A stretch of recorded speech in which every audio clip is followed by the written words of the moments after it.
Hello everyone. Thank you for joining us today and welcome to our discussion titled Destabilizing the Balkans, the Russian Disinformation Campaign. Today's seminar is organized by the Ruta Association for Central, Southeastern, and Eastern European, Baltic, Caucasus, Central, and Northern Asian Studies in Global Conversation. I am Bota Koska-Sembekova. I have the honor to open today's seminar in my role as one of Ruta's founding members and the member of Ruta Initiatives Committee. This is the fifth event in our seminar series, and there is soon one more to come. It will be on May 16th. It will be a webinar on indigenous struggles within the Ruta regions. The speakers will include Madina Tlostanova, Sesek Jigitova, and Lydia Zhigunova. I'm happy, to welcome our speakers today. And before I give the word to the moderator of today's event, Asel Tutumlu, there is information on our housekeeping rules. In order to avoid trolling, we have muted all audience members. Please use the Q&A function to submit questions, and our moderator will present your questions to our speakers. The moderator today is Asel Tutumlu. Thank you, Asel, for your help in putting this seminar together. And please take it over from here. Yay, thank you so much. Well, first of all, thank the participants, Miodrag Kapor, Paolo Arizano, and we will have Ruslan Trat coming in a little bit later. The whole conversation and the whole reason why we wanted to have this specific topic, obviously, is explained by really kind of surprising elections to many people, at least to the external observers. It was relatively surprising elections results in Romania, relatively strong protests of Serbian students, and a very kind of a mixed reaction, both in Southern Europe and in the Balkans, which actually exposed the kind of a really kind of large toolkit, of Russian power. And as an international relations scholar, I mean, we have been thinking about how to call this international, this specific parts of power. Is it a hybrid warfare? Is it a sharp power? A concept that was coined in 2018 to talk about the fact that today warfare is not necessarily just fought in with hard weapons on the field, but also represents a kind of a warfare for the minds of people, for alliances, allegiances, identities, and therefore the tools that are used, including fake news, misinformation, disinformation, are used very commonly. Obviously, not only about Russia, and I think Miodrag will actually explore and explain that. But I would like to start the webinar by giving the floor to Paolo Arizano. Paolo, if you let me, I want to introduce you properly, although probably many members already know who you are.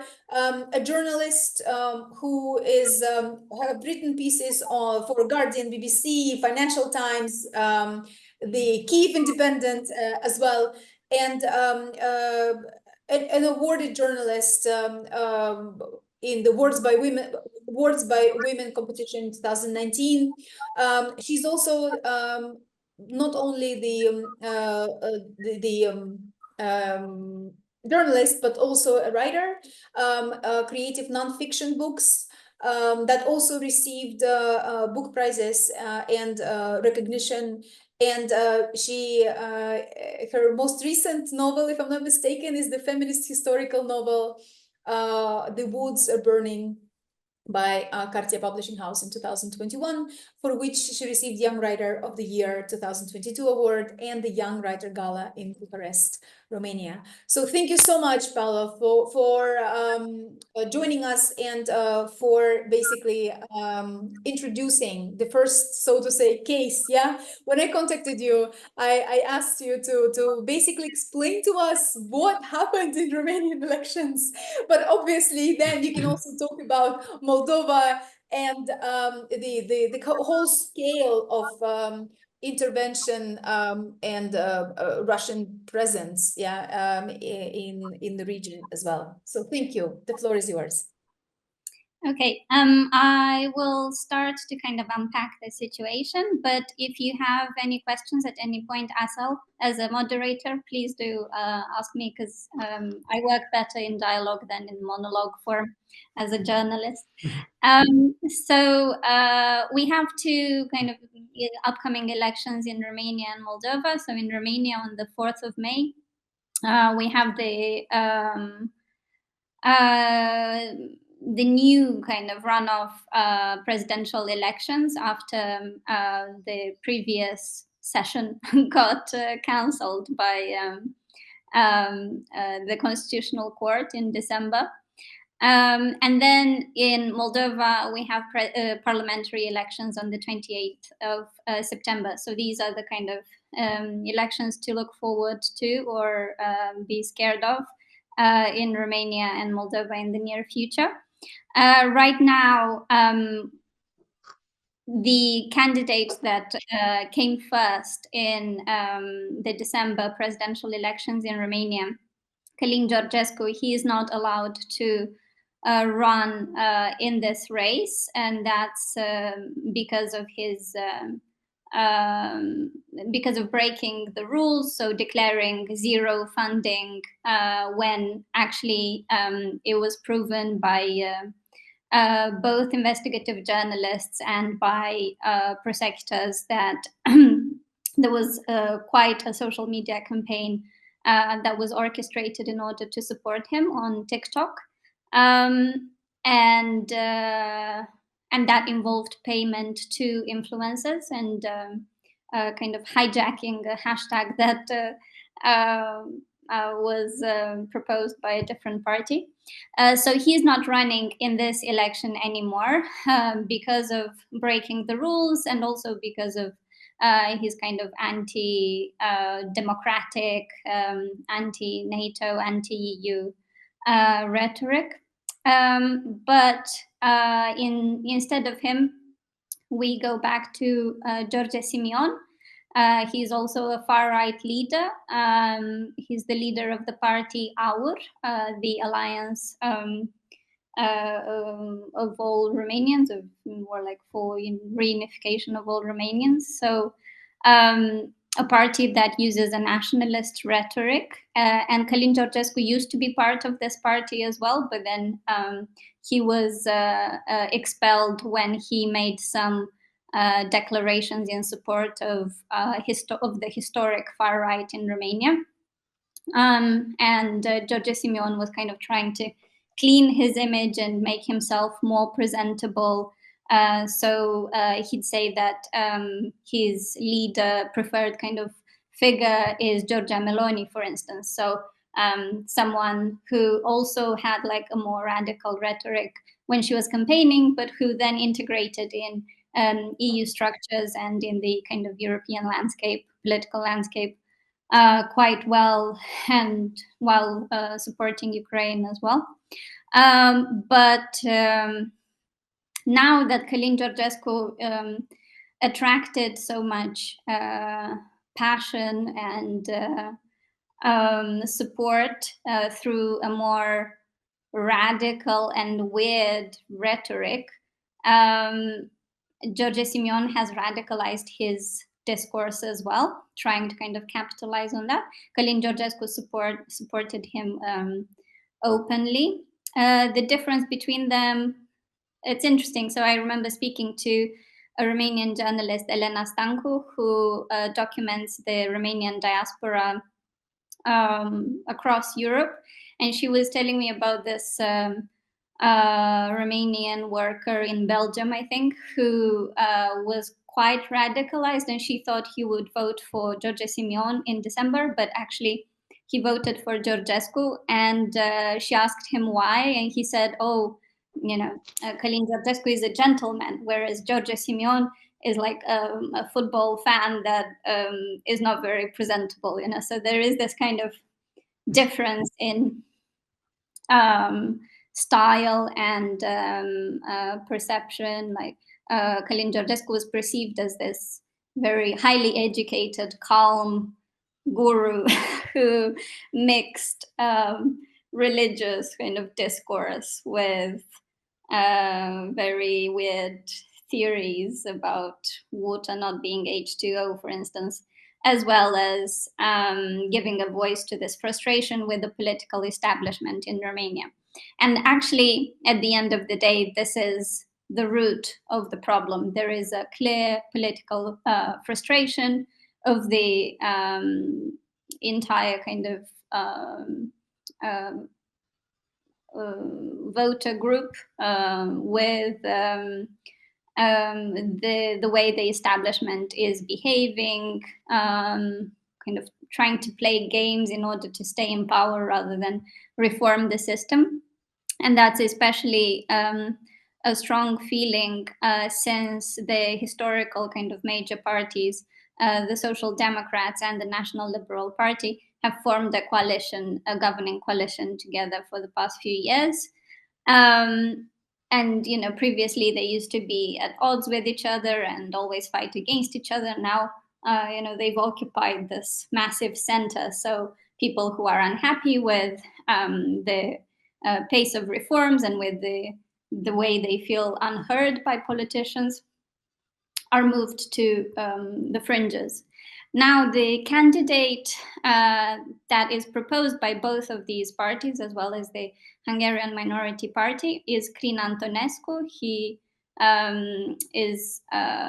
was a kind of political figure in the past, and then he had quite a long break in the past decade or so. And now he's running as the kind of political establishment or like the center's candidate. And that also, well, it shows the limits of what the political establishment has understood from the crisis in December, because clearly the most competent and strong candidate that the coalition could have come up with is Ilie Bolojan. He's the head of the Senate and he's the acting president now because Johannes has left power in January at the beginning of the year, I think. And Bolojan has taken over and his rating has grown really high and he's been very transparent, a lot more transparent and more communicative than Johannes had been. He organized press conferences. He published the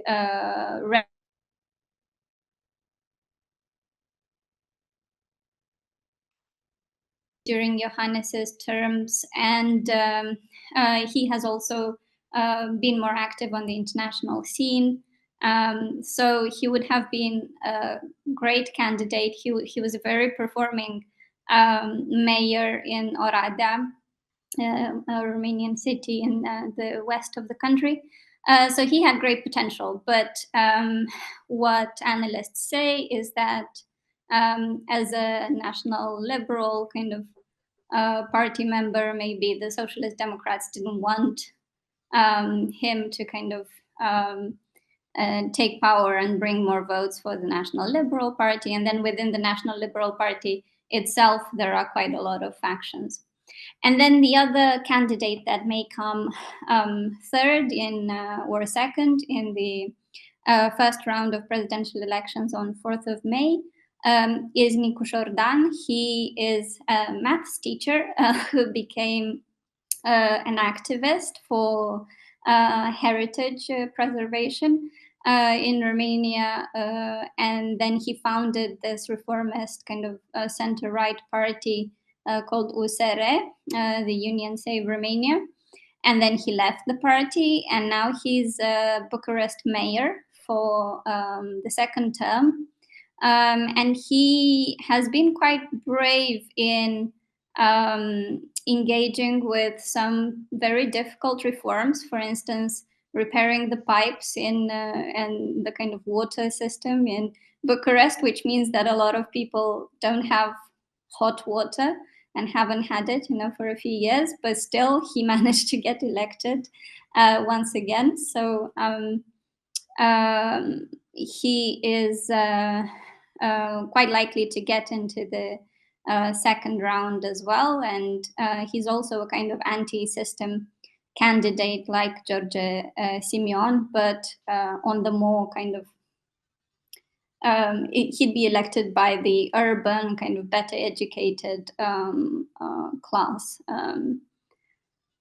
So that's what is likely to happen. In terms of the Russian disinformation campaign and how it has kind of manifested in Romania. I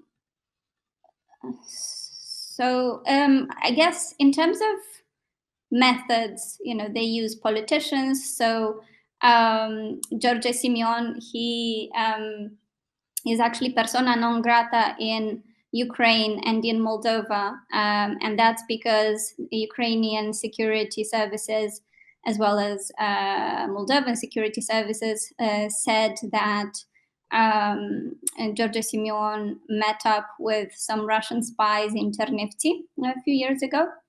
And then he sued the former defense minister Anatol Shalaro from Moldova for saying this publicly, but just last month or a few weeks ago, he lost the case. So the court confirmed that the information was kind of accurate.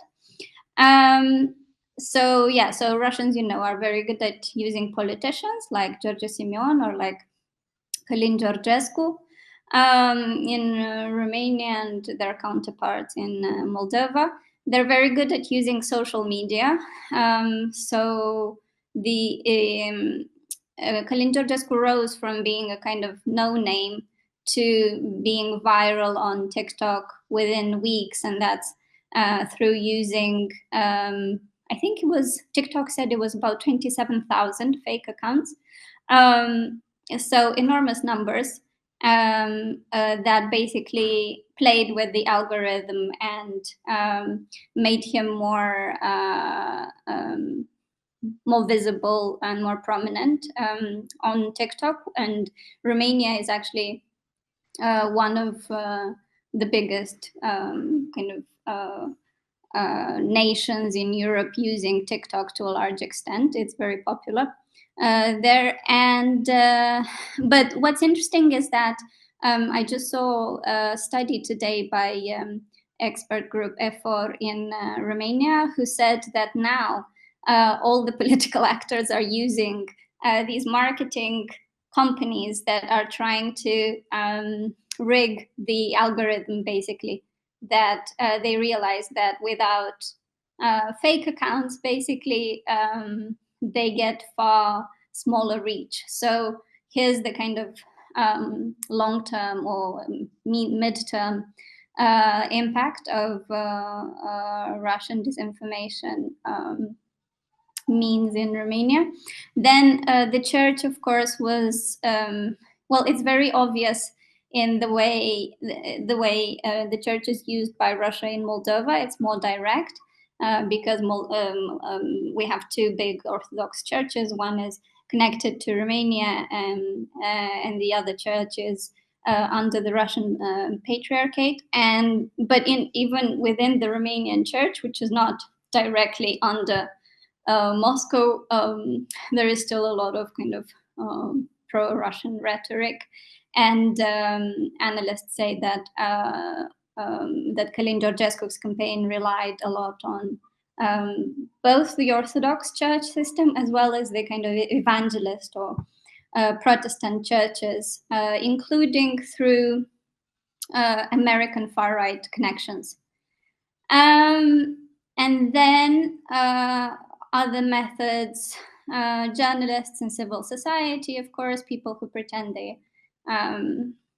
they are writing news or defending human rights, but actually they fulfill Russia's agenda. And then dormant agents, within all spheres of society. One thing that I'll add, I think maybe I'll stop in a bit so that you can ask questions and we can talk more later on, is that in terms of rhetoric, it's not, what's interesting is that pro-Russian actors in both Romania and Moldova are not always openly pro-Moscow. And actually, Russia is very good at supporting actors on all sides of the political spectrum. And they're really good at supporting kind of more ambiguous rhetorics. And one thing that I found really interesting in Romania is an investigation by Victor Ilie, an independent journalist, who looked into how Russia has been supporting the publication of conspiracy theories for years now in Romania through a London ad agency. And these campaigns were focused on promoting kind of natural cures, anti-science kind of content, which Georgescu's wife is actually also promoting. So she's an influencer in that field. And then finally, one thing that I think is quite interesting is the attack on the media. So and that applies to both Romania and Moldova. So when Georgescu's people, he is linked to this military guy who recruits mercenaries in Congo, Horatiu Potra, and him and his guys were arrested in December as they were coming to Bucharest with arms and money in order to protest against the kind of annulment of the first round of presidential elections.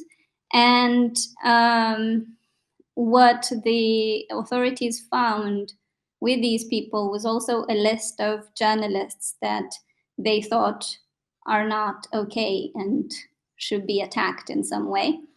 And so I think this is very coherent with Russia's strategy that was promoted within its own borders, but also within the post-Soviet space, which is and which Peter Pomerantsev wrote about, which is basically promoting this lack of trust in any kind of media institutions or political actors, not necessarily making people believe the Kremlin is good, but making people not believe anyone and believe that no one is good and everyone's the same. And Moldovan journalists have felt this quite strongly in recent months. They keep being attacked by Russian agents of influence. Just yesterday, there was this rumor launched on a Telegram channel about two very influential journalists supposedly being on the parliamentary list of MPs for the governing party PAS, which is false, but it's a way to kind of discredit them and to say, oh, you know, they are promoting a kind of pro-democracy, pro-European agenda just because they are serving the governing party. So I'll stop here because I feel like I've given quite a lot of quite a lot of information about the context and also the people. And I'm very much, for example, inspired by the fact that the part where you talked about similarities between Moldova and Romania, but also maybe we can, in the Q&A later on, we can talk about the actual differences, right? Because I think Moldova, as a former Soviet socialist republic, is having certain differences, right? For example, like Russian-speaking population, and a very much more, like much stronger presence of Russian TV channels, for example, and things like that. Yeah. So I'm very much curious into exploring these specific aspects. So, but before that, I would like to give the floor to a friend of mine, Miodrag. We know each other for quite a while. And Miodrag is a legal practitioner, but also a social science scholar with a background interestingly in economics and international law. At present, he's focusing on energy geopolitics. He is the head of a project, No Immunity from Accountability.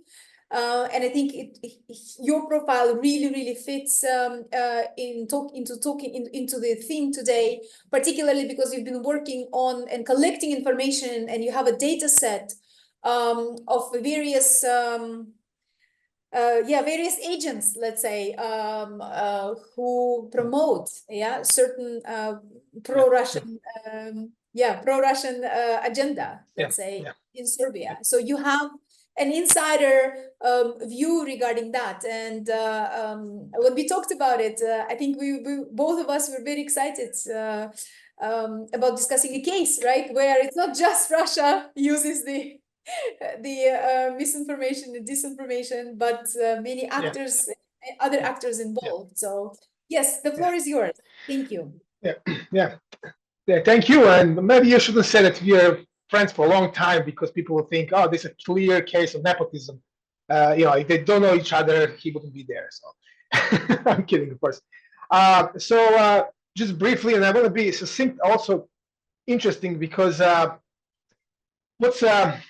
what distinguishes Serbia from other countries, and I firmly believe in that. It's not just because I've been focusing on the Western Balkans, meaning Serbia more so than other countries, is that Serbia is really a laboratory disinformation hub, not only for the Balkan state, but I believe not only for Europe, but I believe in a much broader sense.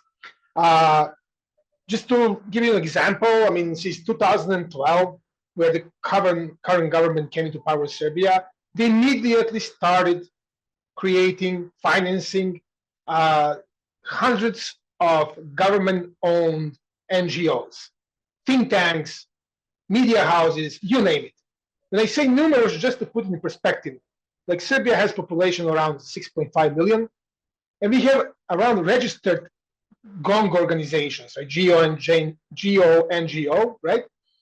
Of over 1,300 organizations. So 1,300 organizations at least, created by the government in order to spread confusion, if anything. So along all these organizations, you have, of course, majority of them having a anti-Western, pro-Russian, Serbian nationalist, revisionist narrative or self-victimhood, right? Like, the West, was worried at us and justifiably bomb us and so on and so on. And also this information ranging from, vaccine against COVID would cause cancer to, to like these airplanes in sky will spread poison on our citizens, to the more subtle part of propaganda, like, without the UN Security Council, we were unjustifiably bombed, having said nothing to say about what happened before, right? That Serbia was breached 4 UN Security Council resolutions and so on and so on. So really, we can talk a lot about each of these aspects. But what really distinguishes Serbia from other countries is that the government created this narrative, and they created also opposition parties. So not all of them, of course, and not all of the members of the opposition parties know that. They think it's normal that this kind of mainstream politics, centric kind of, we are nationalists, but we are for relationship with all other parts of the world, and so on. It doesn't mean that they all willingly participate in it, but definitely the majority, the political establishment does participate. And those that understand this, there are not that many of them that understand this problem, do not dare to question this mainstream politics. Do not dare, for instance, just to give you one example. It's been known for forever almost that Serbia, without recognizing independence of Kosovo, would not join the European Union. period. Even though it's not written down, but in lots of diplomatic circles, it's not only like behind the curtain, but actually it's openly said. However, we don't have a single repeat political party, parliamentary party, not only parliamentary, but any established party in Serbia stating, yes, we are for independence of Kosovo in their program. They talk about, okay, we are for mutual trust, we are for both for pro-European Union pact, but they're not there to do that. I'm not talking about small fringes organizations that don't have more than 3 or 4 members. I'm talking. But let me focus on one, and you mentioned that in your introduction also on the website, that I'd like to talk about this lithium dilemma, because Serbia has proven reserves of lithium which surpasses any other country in Europe. And that's not a small thing, not only from economics perspective, but from geopolitical perspective. Extremely important. So that's not, again, important just for Serbia, it's important for Europe. Keeping in mind that Europe depends mostly on importing lithium from China, right? So here, what we have on lithium, it's amazing amount of disinformation, not only for the government, actually. And actually, I would leave away the government. Actually, government is not the main actor here spreading disinformation. When I said disinformation, anti-European Union disinformation, okay? The major participant in this disinformation is the major media opposition outlet, right? Major opposition parties in Serbia, including so-called pro-Western ones, so-called green ones, and numerous think tanks, well established in Brussels as well,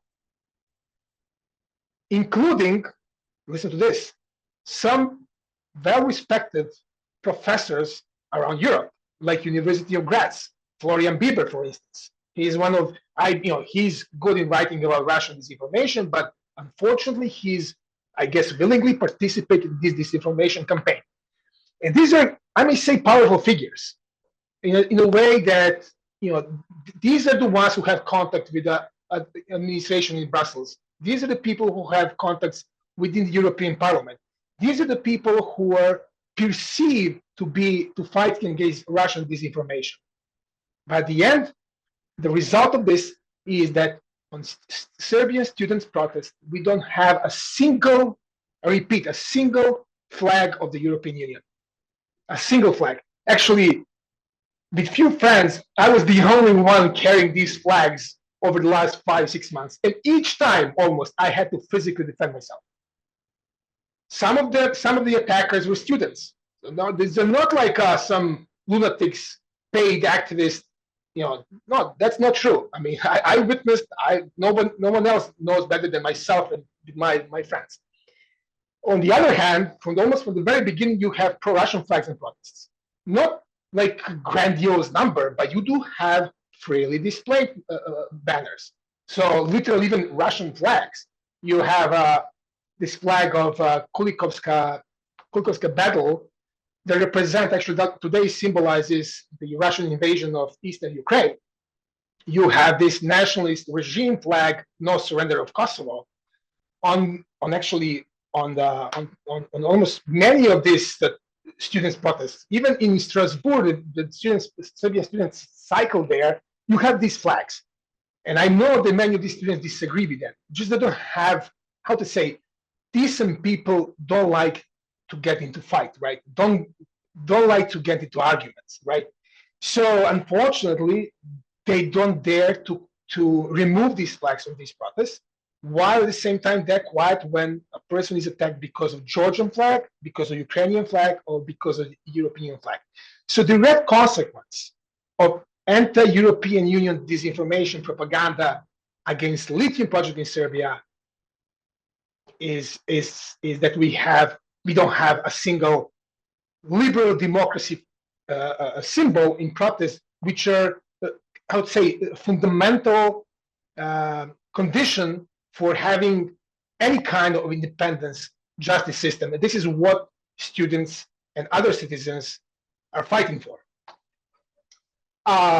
And so just to make it clear, this is not whether I am or I am against extraction of lithium. Serbia definitely lacks rule of law. It's almost one of the worst performers in Europe. Therefore, I question any kind of project that Serbian government is capable of doing it. So this is not, again, me stating I am for or I'm against lithium extraction. Again, I'm also very suspicious, but I'm again willful spread of disinformation coming from so-called opposition, green parties, pro-European Union parties. And I'm not saying this just because I think that. There is plenty of evidence of that. And my organization, my NGO, is covering that. We already published one analysis of one of the major propagandists in that regard, Professor Ratko Ristic. He is the former dean of Faculty of Forestry in Belgrade and one of the main major guys within the University of Belgrade. And he is known to have lots of Russian connections, and he is not being questioned on these connections at all. He is received welcome with warm regards in the opposition media outlets. So and if we have this so-called 60-40 disinformation method, which was established by Joseph Goebbels, so he had his own English guy talking about criticizing Nazi Germany, but also putting 40% of pro-German propaganda. We had this kind of method in opposition media outlets where they occasionally call people who are fighting against Russian propaganda, but then willingly invite people who are known to be on a Russian paycheck. I mean, that's a simple fact. However, in terms of lithium, anyone who dares to question this propaganda is forbidden. Period. No one can come. This is a simple accident if someone comes and argue about lithium. And what's bad about this is we don't have, unfortunately, you rarely would find a person in this particular field of geomining industry, so of metallurgy, expert that will come up and spread propaganda. It will be from other industries or philologists, philosophers, historians, sociologists, blah, blah, blah, blah, lawyers, whatever, you name it.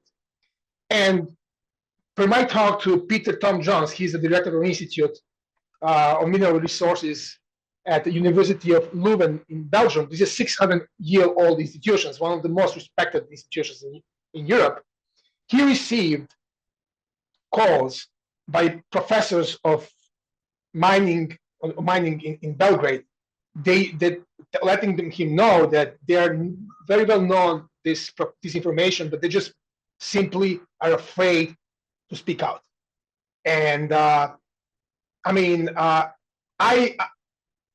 least I recognize they do not participate in this information, but they do have obligation to speak out. They do have obligation.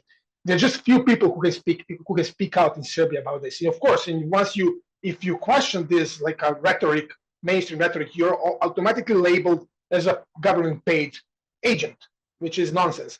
At the same time, we don't have enough. Not enough. I mean, I'll give an example. We don't have enough pro-European, pro-Western activists in Serbia, brave enough, with proper education, with enough integrity, to come out in streets and to fight against this disinformation. This is not only enough to be behind the camera and talk about it. You have to be present on streets. And unfortunately, it's a simple case. Serbia is such a mess that we don't have a single EU flag on protest to fight this disinformation. And you know, my organization in future will uncover so much evidence. Again, at the beginning, I said that around 1,300 organizations willingly established since 2012 by the government to spread confusion, mostly according to pro-Russian interest, but also they have created their own pro-Western so-called think tank to lobby in DC, in Brussels, and so on, but of course directly connected to the government. So this is really an interesting case study that I firmly believe other countries can take notice of, and you know, and of course these kind of problems also are also very common in other countries. But again, it is not government-centered. In Romania, for example, this is not government-centered disinformation campaign. There's some fringes in important and relevant fringes of society, of politics that spread disinformation, but it's not government itself. For instance, just since we talk about Romania, Moldova, I'll give you just one example. There's a far-right politician elected in the European Parliament, I believe. I mean, journalist, our colleague can confirm that. Diana Jovanovic Shoshoaka, right? She's a far-right, pro-Russian, anti-Western propagandist. And she is the one picked by the Serbian government and their gang organizations to have a relationship with. She would come to Serbia, having to get paid by, of course, government here to have media expose the dialogue, debates. She would, of course, support Serbian independence, so-called, against imposing sanctions on Russia, creating all sorts of narratives, false narratives. And you won't find a liberal Romanian person would come here and criticize decisions, whatever, taking firm a stance against the Russian disinformation. No, you won't find. So she is welcome here, and not only by the government, also by the opposition parties. Opposition, she's also fine with that.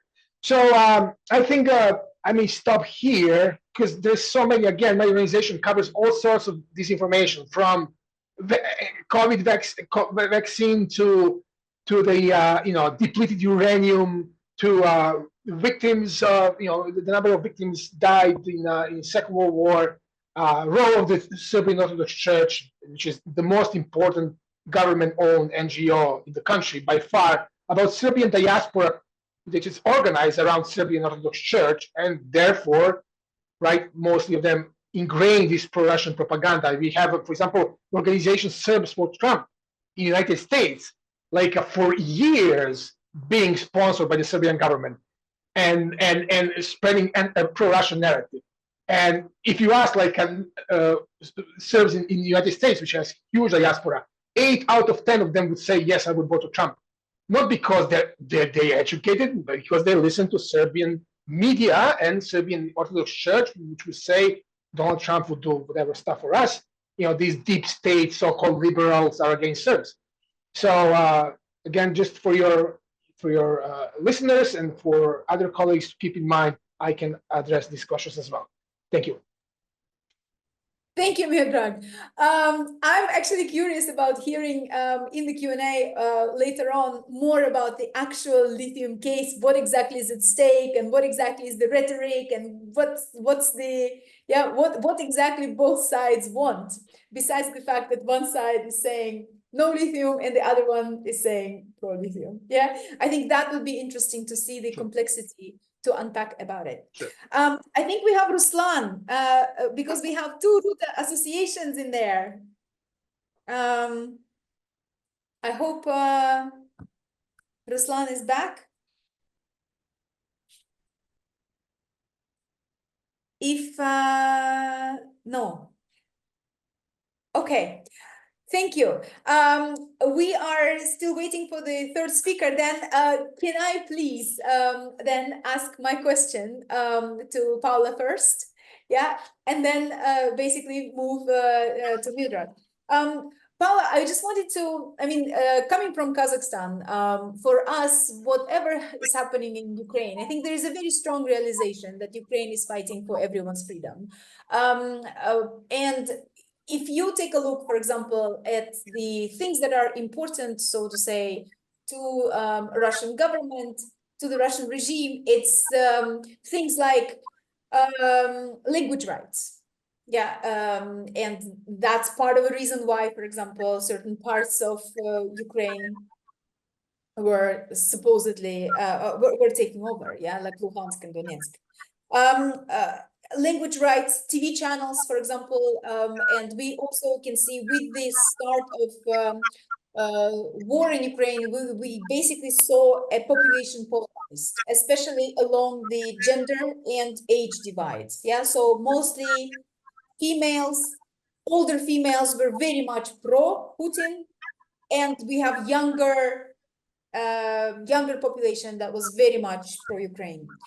And in this situation, you also have elites that are closely and tightly knit to the Russian businesses. And I think in Moldova, you also have a very kind of similar predicament, let's say. So what my question was, when it comes down to the Russian influence, how that context actually makes a difference? What tools are more available or absent in the case of Moldova, for example, versus Romania? Because I think it can be a learning lesson for other regions that are in Ruda association. Yeah, I think you've already touched on part of the answer, and that is that Russians have to translate their propaganda for Romanians, whereas for Moldovans, they don't have to do that. They can use Russian language, although they also use really bad Romanian language. And that's one way to kind of spot disinformation. It's like really bad grammar. But also Romanians generally mistrust Russians, and that's a kind of inherited thing, I think probably from Ceausescu as well, who opposed the Soviet Union's invasion of Czechoslovakia and then kind of created his own thing. Whereas Moldovans were part of the Soviet Union, so especially with the older generations, one could say, or Russian-speaking kind of native speakers, one could say that they feel some sort of familiarity, allegiance, belonging to the Russian kind of cultural sphere. In terms of voting and opinions on the Russian invasion of Ukraine and on Putin, what has come out in opinion polls is that people with lower education levels and people who speak Russian are more likely to think Putin is great, and that the war in Ukraine is the fault of Kiev or of NATO, etc., rather than Moscow. So there is this kind of clear thing that is shown in the opinion polls, but at the same time, there are lots of Russian speakers who are very pro-European, pro-democracy, and especially since the full-scale invasion of Ukraine, a lot of people have really seen what Putin's regime is about.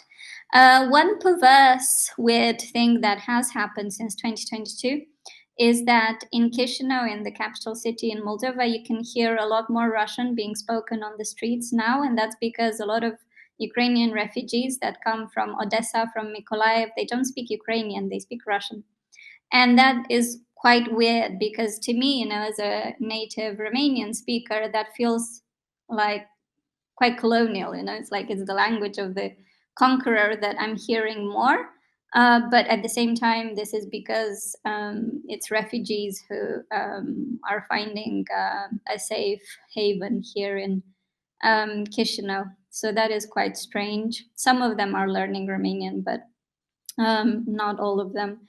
And that has also changed the kind of the behavior of even people working in services. So for instance, at the airport, in the past the airport staff used to speak Romanian or English, and now they automatically use Russian, and it's like this blast from the past. It's like we're back in the Soviet Union where Russian was the kind of language that was used in the public, but that's because so many Ukrainians are using the Chisinau airport to travel to Europe and back. So that's one thing. And also something that's different from Romania is, of course, that we have Transnistria and Gagauzia. So from their very beginning, these are two regions. Transnistria is de facto controlled by Russia. It claims to be independent, but no one has recognized its independence, not even Russia. But at the same time, it does have its own kind of system that is quite integrated in Moldova, but still is different and less democratic. So in terms of language rights, for instance, Russian speakers in Moldova, in the part of the country controlled by Chisinau, they can go to school and study in Russian. They can do that in kindergartens as well. They can even go to university and study in Russian. There are Russian theaters, Russian media, Russian TV shows, including on like the national broadcaster which airs in several minority languages. So they have all the rights in the world, and if you ask me, I think maybe a bit too many rights. They need to also be kind of encouraged to learn Romanian. But in Transnistria, it's Romanian speakers who are being discriminated against. So there are these schools that are teaching in Romanian, and they are constantly harassed. One of them was even kind of expelled from Transnistria. So there are these 300 pupils who take a bus to cross dozens of kilometers every day because they want to learn in Romanian language, and they're not allowed to do it in their native kind of village in Grigoriopol, and instead they have to move to Dorotskaya. So there are these buses that come every day and that have to go through so-called checkpoints where their passports or their IDs are being checked by so-called Transnistrian police. So something that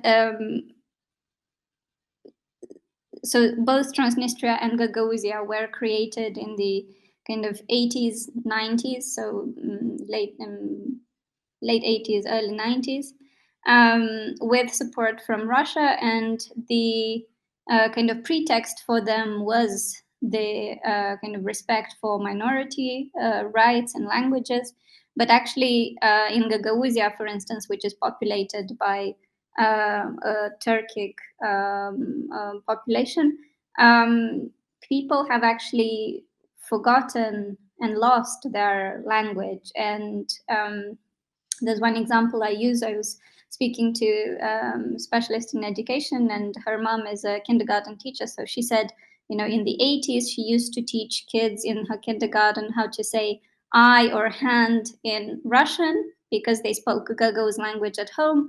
And now she has to teach them how to say I or hand in Gagauz language because they speak Russian at home.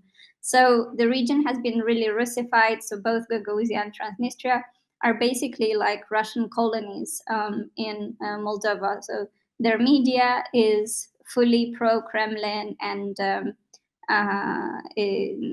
kind of language environment that they've created is fully Russian-speaking, and they're paying the politicians, you know, the political elite in both Gagauzia and Transnistria to support the Kremlin. So that's different from Romania, but it's very similar to Georgia, what they have in Ossetia or Abkhazia, or in Ukraine with Luhansk and Donetsk. The difference is that Transnistria is better integrated economically and to some extent socially. So a lot of people from Transnistria would commute to Chisinau for work or to other places in Moldova for work. There's a lot of kind of travel between the two sides, and 96% or something like that of people from Transnistria have Moldovan passports. A lot of them got Moldovan passports at the full-scale invasion, at the beginning of the full-scale invasion. So there was some clear kind of fear of a Russian invasion. And yeah, and like businesses are basically the overwhelming majority are registered in Moldova, and they trade with the EU. So that's a big difference to the situation in Georgia and in Ukraine, I think, as well. Thank you. Yeah, that's very illuminating. I have more questions, but I see Ruslan is back with us. So Ruslan, I'm just going to give you the floor, but first let me introduce you. Before long, Ruslan was a research fellow at the Atlantic Council of Digital Forensic Research Lab, and you have a very interesting background because you basically trace Russian campaigns, so to say, mercenary groups in Eurasia, Syria, hybrid warfare. You are a risk analyst, consultant, freelance journalist, and right now you are very much into the open source intelligence in a way that I think in that sense it overlaps with what Miodrag is doing with the database on different actors of disinformation. Ruslan is the author and the co-author of 3 books, numerous articles on civil war, Russian foreign policy, and security. You are a member of Association of European Journalists in Bulgaria, co-founder of Dere Military, a Bulgarian online journal of conflict analysis, and you also a former journalist who worked in Lebanon, Turkey, Iraq, Kurdistan, Saudi Arabia, Tunisia, Thailand. Ruslan also got awards for being Activist of the Year by the Helsinki Committee for his coverage on Syrian war. His work appeared in outlets like BBC, Carnegie, Middle East Center, Bellingcat, New Lines Magazine, European Eye on Radicalization, Al Jazeera, Muftah, and various other outlets. So thank you so much, Ruslan. You have about 10-15 minutes before we open up the floor to questions and answers. Thank you. Thank you. Thank you for this presentation. I'm also a big spammer online, so if you have the bad luck to follow me in X, Twitter, or whatever you want to say it like today, you know that I'm a spammer, so sorry, excuse me for my activity online, but I love to write. And I need to say that I'm a huge fan of Power, so thank you for being here together with Mio and Power, because their work is very important for our region. Under our region, I always think that the Balkans are interconnected with the neighbor regions, not only Turkey, but also Moldova and Romania, and the narratives are interconnected, especially. Yeah, unfortunately, I wasn't here to hear the first lines of the resume of the panelists, but I can imagine what they represented, because we more or less are sharing the same fate. Moldova is much more in danger than Bulgaria, of course, because Bulgaria is at least still part of the EU. Yeah, I'm typically very pessimistic on what is happening internally in Bulgaria, but this internal situation is also a result and a product of not only disinformation campaigns, but information operations, which in Bulgarian case is a product of years-long campaigns, in some cases decades-long. What does mean is the former or the present political elite is still connected to the former Communist Party.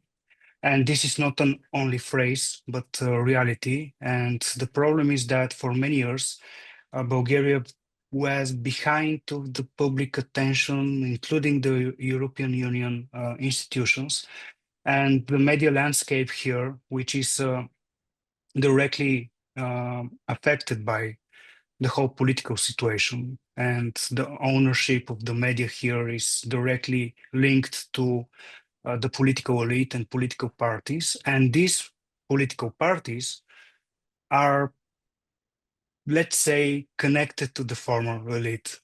Yeah, I'm not saying directly that, but I think here there are people who can imagine these links, because our regions have very common history, which is the Soviet history.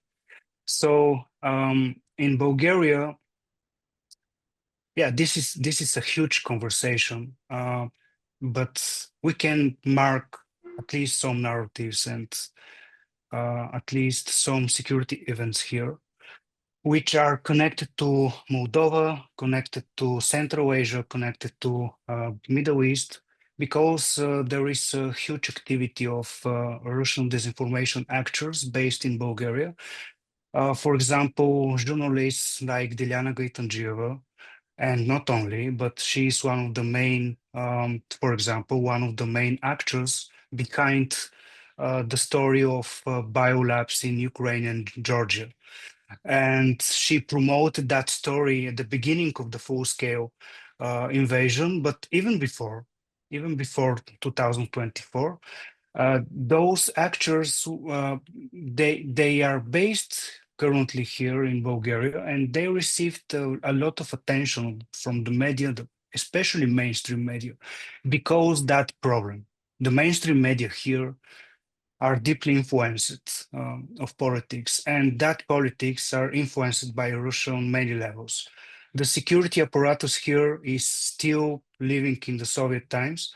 Yes, we have now good links with, for example, German intelligence or the UK intelligence. France also is let's say, big player here, but France is oriented mostly for example, in Bosnia and in Croatia. But in Bulgaria, those countries have very, very big networks, and in the same time, still don't have this influence over the security apparatus like the Russian Federation. And I think after so many years researching the whole security situation here and interviewing persons inside the agencies, the problem is that we are speaking about mentality, and that mentality is educated since the first classes in school. Still, in many levels, our textbooks are still not reformed, and all the situation I'm mentioning right now, very briefly, is of course one of the factors that allowed all of these narratives currently circulated not only in Bulgaria but in the region, because some of the narrative, they are interconnected or exchanged and translated. For example, I have examples for how Moldova was used by pro-Russian forces here to gather visibility and to strengthen anti-European Union sentiments without any context and without any explanation what is happening in Moldova and why Maia Sandu is the back actor, why Moldovan elections are crucial, or etc., etc. We have a lot of examples how the wider region is also on daily basis part of the narratives. The second huge narrative recently was Romania, with the whole situation surrounding the Kurds and also the elections in the country, Georgescu, and everything related was used even by politicians in the parliament without any sanction, without any question why these persons are using all of these narratives freely without any fact checking, because this is a clear propaganda. And the third narrative is of course Serbia and everything related. Now I see in Telegram, for example, some of the channels, the pro-Russian channels here, like Bulgaria Z or Bulgaria Zov or Info Defense Bulgaria. They are really popular with thousands of members, which in Bulgarian case is huge because the whole landscape is small compared to Greece or Romania, because the netizens are not so big number like in Romania or other countries in the region, but thousands of people who are on daily basis following updates from Info Defense Bulgaria, for example. They're receiving all these narratives. And while the protests erupt in Serbia, the disinformation here was huge. I mean, you can visibly see the spike of using specific language, narratives, just translated even from Russian to Bulgarian and from Serbian pro-Vucic Telegram channels to Bulgarian language.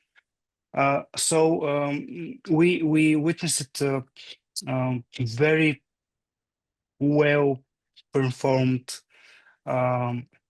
spreading of narratives, which in the Bulgarian case is very successful thing because our media regulator, I have personal experience from Moldova with the media regulator, and I can say that there are people inside who are really believing that they need to counter these narratives. But in Bulgarian case, it's totally political thing. And that is the reason why I'm pessimistic, because this information is even not part of news headlines here. I mean, we are speaking each other with researchers, journalists, even journalists from the mainstream media. But when you watch the news at 7, for example, you will not hear about that. This information is already not part of the narratives because of the political landscape. I mean, one of the main owner of media outlets here is Delian Peevski, who is sanctioned under Magnitsky and also is under UK sanctions. So that person is currently the biggest media mogul here. And when Trump wins and get back to the White House, Peevski just ordered not using disinformation at all as a word, and also start campaigning against the liberals, you know, this language, anti-LGBTQ community, anti-European Union sent narratives, and especially against Eurozone. That is one of the main still active narratives here. Eurozone and Schengen. Schengen is one of the huge loss for example, parties like Revival. Revival is the main pro-Russian party in the parliament right now. They are receiving direct support, visible political support from the Russian embassy. I mean, visibly, they shared pictures with the ambassador of the Russian Federation, with the chairman of Revival Party, and they are proud of that. And the Socialist Party is another very important player. And because of that situation, countering narratives is very difficult here. And I will finish with that sentence. We, because I consulted the Minister of Defense at that time, when the minister was Todor Tagarev. Tagarev wanted to reform the communications from the ministry to the public and establishing a Stratcom, because we don't have Stratcom still. And at that time, the idea was the Stratcom to be established under the head of Ministry of Defense. Everything is lost right now because Tagarev was removed, and also the head of the information center at the Ministry of Defense, Vladimir Milensky, was also removed by influence of the President Radev. And that is the most interesting thing. And I will finish with typically journalistic, that President Radev is currently the most visible pro-Russian political actor here, Rumen Radev. The interesting here is that back to 2016, when he was elected as a president, the main factor behind the campaign, the political campaign of Radev, was an organization created by SVR. So the general Leonid Reshetnikov just left Bulgaria. He spoke in the television of Konstantin Malofeev, and he said, yes, we choose that man to be president of Bulgaria. And recently, and that is the final thing, final part of that story, is that maybe you know about this story from the UK of aspiring of Bulgarians accused of espionage in the favor of Russian Federation. One, I mean, the leader of that ring, he said, yes, I know personally President Radev. I have connections with the administration and the presidency. And I mean, not a single word in the Bulgarian media, not a single word. So that is the current situation. And you can imagine how easily is to spread disinformation in such environment and toxic political landscape. Wow, Ruslan, thank you so much. I think there is so much to, there are so many parallels. I mean, we've already, I already outlined some of the parallels as well. When I had a question to Paula, that our elites are so much linked to the Russian political church circles, the business circles, that it becomes very difficult to actually then have an alternative. For example, Rupor, yeah, like alternative loudspeaker of an alternative media. And what we see also with the growth of authoritarianism, I think it's very difficult then to actually fight this type of warfare or this type of influence. I have several questions before we open up the floor. I know that there are several questions in the pipeline in the Q&A, but you know, when I think what is actually missing so far in the discussion is, why is it so important? I understand that for you, you see that you work with it, you see why is fake news, for example, are so important. Why we have a question, for example, about the vaccines. The question was basically that anti-vax Russian propaganda. Why is it anti-vax? Yeah, how far it's spread out? Like, why is it even important? And in that sense, Ruslan mentioned that we're basically dealing with influence over minds, right? Influence over ideas, influence over identities, which actually cuts deep inside people's view of themselves, right? The view of their own country, of their own, the vision, where exactly their dreams, aspirations, and so on. It's just in a kind of like the very, very basic moment. Can you please tell me what is at stake? What is at stake with having fake news, huge bots, absence of an alternative, but specifically with propaganda? What's wrong with that? Mildred, you want to go first? Well, if you allow me, I'll try to be quick. So the simple answer to your question is to create mistrust in democratic institutions.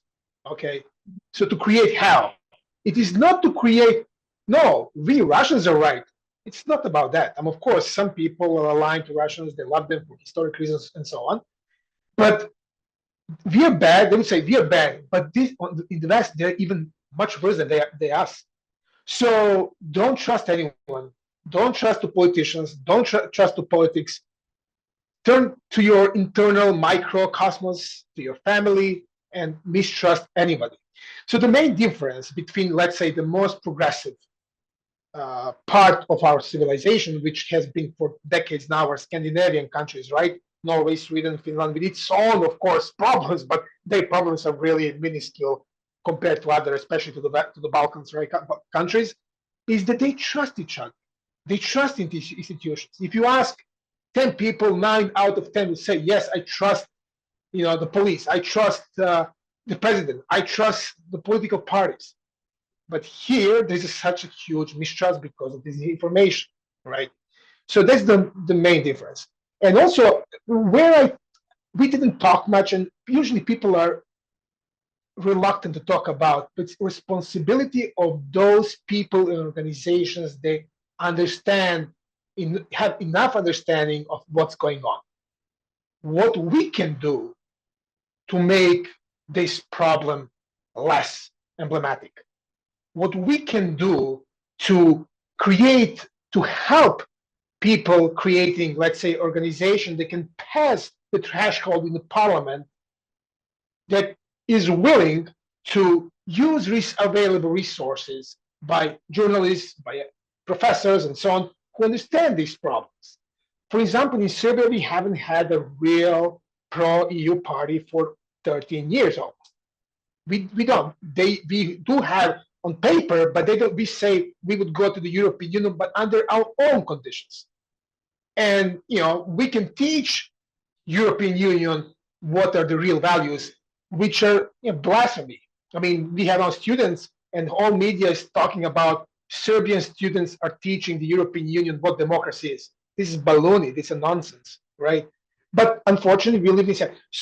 So there's a huge responsibility on NGOs, real NGOs, individuals that have enough understanding of this, but they do not do enough. Just simply don't. Just again, I repeat this example that in this huge protest here, just one protest like happened like a month ago, we didn't have of 300,000 people. We haven't seen a single flag of Ukraine, Georgia, or European Union, but for few of us who carried it, and we had to physically defend ourselves. At the same time, we saw quite few pro-Russian flags, even the Russian Federation flag itself, and no one dared to touch them. People would say, "Oh, but those are incidents. These are not incidents. I mean, that's the mainstream, unfortunately." So this is the problem with, of course, Serbia, but the problem elsewhere in Bulgaria, Romania.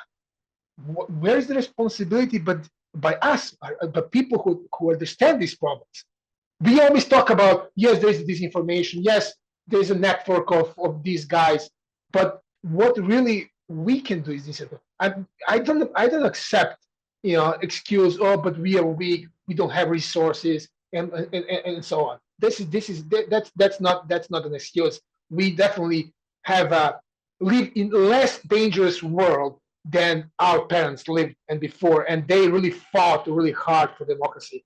Nowadays, it's just I guess people get lazy and have much more things for fun in life than they used to. So I guess, but that's from psychological perspective.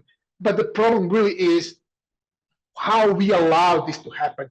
What we can do, what else we can do to fight back against this disastrous disinformation campaign.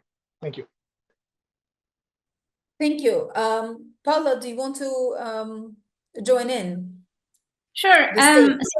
Sure. First, I'd like to say that to repeat the words of Alina Rado, she's the director of the Ziarul de Garda newspaper in Moldova, and she said, what maybe we shouldn't be speaking about pro-European versus pro-Russian. We should be speaking about pro-democracy, pro-human rights versus anti-human rights and anti-democracy, and I think that makes things clearer from a moral point of view.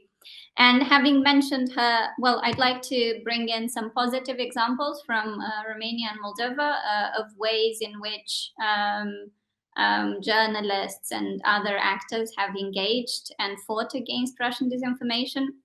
So in Moldova, in the presidential elections we had last autumn, there was this huge vote buying scheme, which supposedly targeted 300,000 people.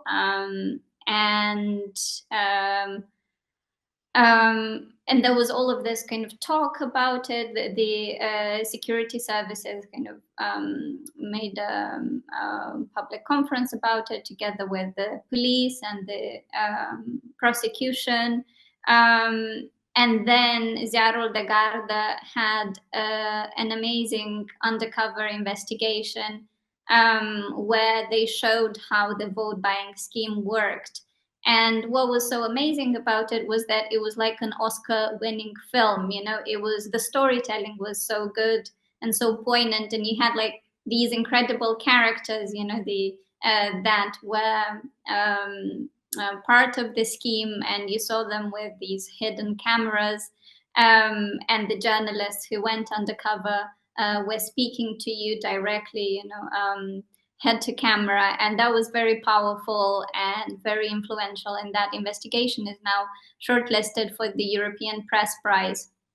And that storytelling is also typical of another media outlet in Romania called Recorder. So they are really brilliant investigative journalists who use storytelling techniques in order to viralize the truth, to quote the prime minister's spokesperson in Moldova. So he has this phrase that disinformation travels so fast, but we must try and make truth viral. He's had some criticism about it, but I think it's quite a good way of thinking about it. So journalists have been playing their part, especially investigative journalists, but also in Moldova, we saw the secret services open up in a way we've never seen before, and also the police open up to the public in a way we've never seen before. So they've done a lot more press conferences, they've spoken to the public, and they preempted Russian attacks. And that creates that trust that Mia was speaking about, and that sense, that perception that, okay, so someone's dealing with this, you know, the authorities are doing something about it. And also the public is more prepared when they see the information that they've been warned about previously. And unfortunately, the Romanian authorities were not quite as apt at communicating during the crisis in December. And that was a contrast between the two countries. I saw that, so you touched upon the COVID question. Ilana Nachescu can probably read the investigation done by Victor Ilie on Snoop, which talks about how Russians have also funded anti-COVID narratives. Maybe, Ilana, maybe you've already read it. And yeah, anti-COVID narratives were just one of the kind of conspiracy theories that Russia was promoting across Europe and the West. And the purpose was, of course, to spread chaos. That's what they want. They want Europe to be in chaos. May I just take 30 seconds? Okay, sure, go ahead. If you got, yeah, I apologize. Just want to say that this, I was talking more from a Serbian point of view. Serbia is not a member of the European Union, so it's totally different when we talk about Romania and Bulgaria versus Serbia. Serbia does not have other way, not only from democratic point of view, but from economic point of view, looking at the European Union. And there's, as I said, during my first talk, there's a huge anti-EU disinformation campaign. The main narrative going against Germany among so-called pro-Western activists, green activists, that Germany wants to create Serbia its mining colony to make car makers. In that disinformation propaganda participate investigative journalists even in Serbia that are part of the network probably where my colleague belongs to. They haven't published a single article on disinformation campaign, anti-Western campaign on, and I'm not saying this just because I think that. I have evidence for that, and I gladly would share with your colleagues and whoever is interested. Don't have a single article fighting against this anti-European Union, and automatically that's pro-Russian because Russia doesn't want to see Serbia economic independence. China doesn't want to see European Union less reliant on its own lithium, right? So they're perfectly aligned interests there. And of course, you have lots of unfortunate people who just don't have a clue what's going on.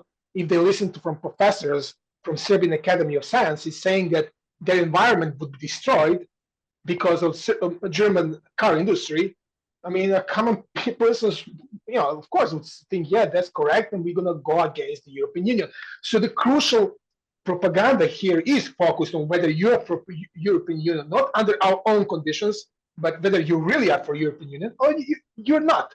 As simple as that. So that's why the democracy and the rule of law is based on the membership of the European Union in terms of Serbia. It's a different situation in terms of Romania and Bulgaria. Thank you.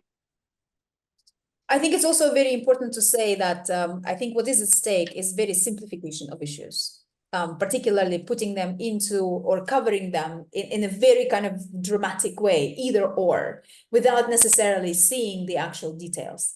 Ruslan, you have a hand. Go ahead. What is at stake? Yeah. I mean, everything, because how to say, I have example from Capăcule, Capitan Andreevu border pass is the busiest land border in Europe. So you can imagine what is the how many vehicles are passing through Bulgarian-Turkish border. This is the busiest land border in Europe and one of the busiest in the world. Before 2 years, Delian Peevski and his political circle, they wanted to establish a full control over the laboratory checking food going through the border pass inside the European Union. So they wanted the full control of that pass because of money, because that border pass is very crucial for money laundering and different goods going through the border to Turkey and from Turkey to Bulgaria. And I mean, you know that democracy is very hard to achieve when money are going low. I mean, without money, you don't have democracy. And that is a lesson the Russian propaganda is using very well. In the beginning of 2021, Bulgaria became one of the most prominent anti-vaxxer country in the world. I met a journalist from Germany who, according to his word, escaped Germany because of measures against COVID-19. Because at that time in Bulgaria, you cannot find any measure.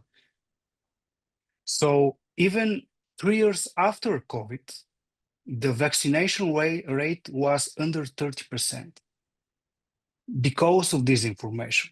So the main actors not only caused of deaths because people died, 330,000 people died because of disinformation and anti-vax sentiments, which I mean Bulgaria is 66 million.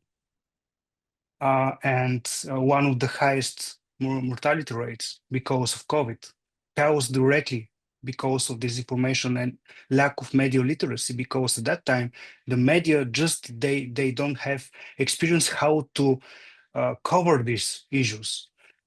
And of course, we are speaking about money, because disinformation is very good for disinformation actors. Unfortunately, the biggest economies and the biggest actors in the European Union are not paying attention to the Balkans. I mean, they even forgot that there was a war in Bosnia. I had a very unpleasant experience during a conversation with veteran journalists that they said Ukraine was the first war in European soil after the World War II. And I was, what? You forgot what's happening in the 90s? Yes, they forgot. So Bulgaria, Moldova, and Serbia, we have a lot of billionaires, and those money are coming from somewhere.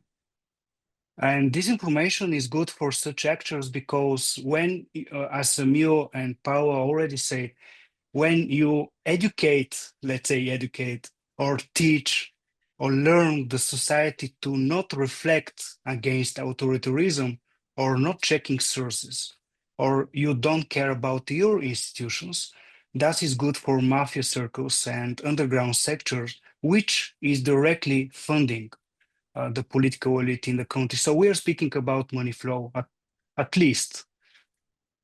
And yeah, unfortunately, any measures to counter that, I think we are late already on that. So the most important thing right now is not just saying, yes, we have narrative. Even there are people in Bulgaria believe that United States and European Union want to drown the Black Sea and to put Ukrainian refugees there. So we know about this stupidity, but the most important thing is who is behind this campaign. And if you find who is behind, which exactly person or organization or political party or some organization based in Maldives or somewhere in the ocean, this is much easier to counter, because when you stop the flow, the campaign stops. And I'll finish with one example from Bulgaria. Maybe you know the mushroom websites case. In Bulgaria, that this phenomenon is very important, because Peevski and his circle, they are using mushroom websites, which means one website is being replicated multiple times just to promote a narrative. So when one of my colleagues, Dimitar Vatsov, discovered that network of mushroom websites, very few weeks after that investigation, Peevski just ordered all the mushroom websites to stop working, because this is not good for business. But right now, we discovered clusters of 400,000 websites. 400,000. So something is happening right now. I am very careful with time. It's a really, really fascinating discussion. I think we do need to have the double, invite you for the second coming. It's just because there are so many other things that we didn't even touch. And I understand that there are still questions in the Q&A, particularly for Miodrag. But yes.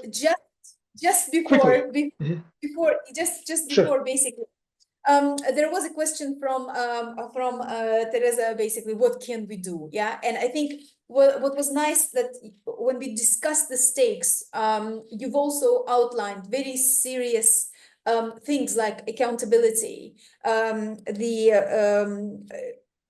efforts aimed towards increasing trust, for institutions to be much more open, for educational facilities to be much more integral, yeah, but also integral to the society, but also having an integrity from within. And really, democracy is indeed a responsibility of individuals, which I think is really a learning story from and the learning lesson that I'm taking away from the webinar. Paula, if you need to go, you can go. I'm just gonna give the 2 minutes floor to Miodrag to answer the questions, and then give the final 2 minutes to Ruslan, if you don't mind. Yeah, and then we're gonna wrap up, because I understand that we need to finish. Sure. So the first question was about, as I remember, it's about Russian immigrants, right, and their role here.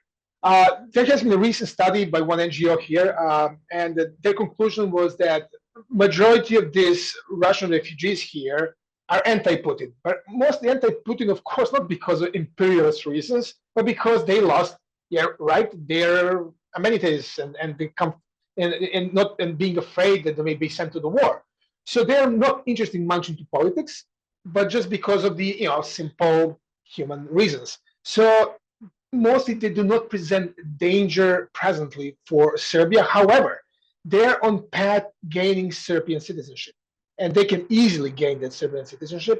And since Serbia has a free visa right travel with the rest of the European Union, that may pose some risk, not because again they present their dangers by themselves, but because they're really connected to Russian Federation, and they want to go back, and they want to ease sanctions on Russia. They want to have business as usual with Russia. So definitely that they may become a decent political force in Serbian elections in future, because what few of them living in Serbia. So that's interesting. The second question, I'm not sure what we can do to improve the situation. I believe it's about connecting people who are knowledgeable about this subject and who are who are not afraid to speak out and be susceptible to criticism. Right? Not if you're not here to praise each other and say, "Oh my God, how wonderful we are! We recognize Russian disinformation space." I mean, come on, we don't have to talk about it. Let's see what we can do to improve our work, including from myself first, and then with others. And I'm not saying this lightly, because I don't see enough work, and we should get connected and to improve our efficiency. Thank you, Ruslan. The last words of wisdom. Oh, I'm not the wise man, so yeah. I mean, it's hardly to add anything after Mio, because he already said the most important. My experience told me that we need to follow the money, because all these actors, they are not believing, mostly in the most cases, they are not believing it what they are praying. They just see opportunity.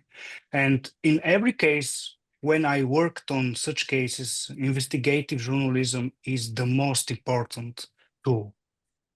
We cannot stop the disinformation. This is a huge conversation. This is also a phenomenon since the start of the press and media in general. And the people they have prejudice, they have fears, and this is normal. We need, as journalists and experts, we need to consult institutions if they care about, but if they don't care about, we need to shed light on all the money flows and who is the main beneficiary of this propaganda, because the propaganda is not just in the air. It is organized event, and in many cases, that is the reason why I say that I presented that case with the border between Turkey and Bulgaria, because before that political event, there was a disinformation campaign against the pro-Western political party. Because they wanted to have control the state, to control the flow, not a private company. And the private company owned by Pevsky start campaign against that political party. So that is why I mean we need to follow the money, because someone is becoming very rich on our backs. And I think this is what we can do as journalists and experts. The other thing is on decision makers, and they are stupid people in many cases. Not sorry about these words. Thank you.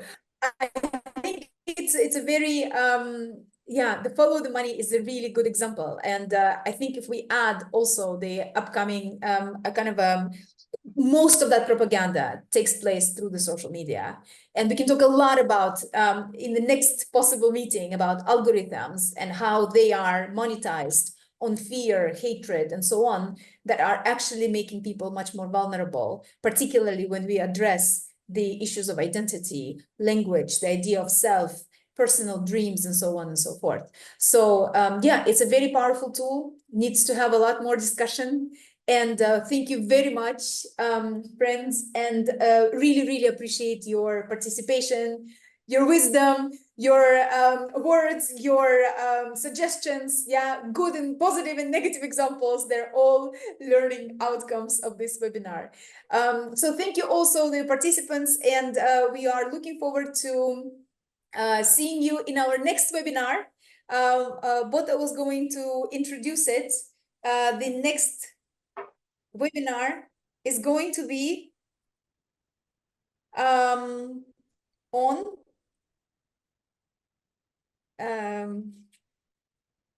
Bota, you're muted.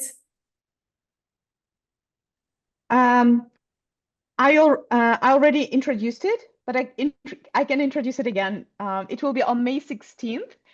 It will be on indigenous struggles within the Ruta regions, and the speakers will include Madina Tlostanova, Sesek Jigitova, and Lydia Zhigunova.